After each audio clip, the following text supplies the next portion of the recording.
Hi guys, இன்றைக்கி நம்ம குழந்தைங்க முதல் பெரியவங்க வரைக்கும் எல்லாருமே விரும்பி சாப்பிடக்கூடிய மேங்கோவை வச்சு ரொம்பவே ரெஃப்ரெஷிங்கான ஹெல்த்தியான ஒரு மேங்கோ மீன் கூலர் ரெசிபி தாங்க பார்க்க போகிறோம். அதுக்காக 1 கப் அளவுக்கு நல்லா ஸ்வீட்னஸோடு இருக்க மாம்பழமை ஸ்கின் ரிமூவ் பண்ணி மிக்ஸி ஜாரில் சேர்த்துக்கிறேங்க. 1.5 கப் அளவுக்கு நல்லா காய்ச்சி ஆற வச்ச பாலையும் சேர்த்துக்கிறேன்.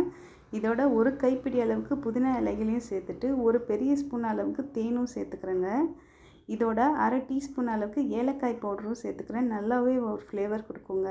எல்லாம் சேர்ந்த மாதிரி நல்லா மிக்சியில் போட்டு அரைச்சி நீங்கள் அதை ஒரு பெரிய பவுலுக்கு ட்ரான்ஸ்ஃபர் பண்ணி வச்சுக்கோங்க.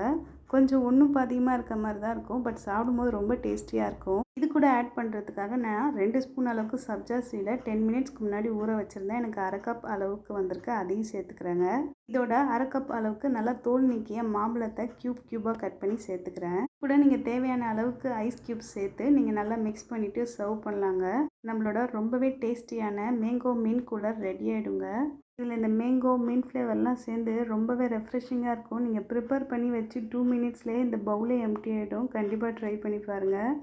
இது போல் ஹெல்த்தி அண்ட் டேஸ்டியான ரெசிபிக்கு என்னோடய சேனலை சப்ஸ்கிரைப் பண்ணி வச்சுக்கோங்க ஃப்ரெண்ட்ஸ். தேங்க்யூ ஃபார் வாட்சிங். பாய்.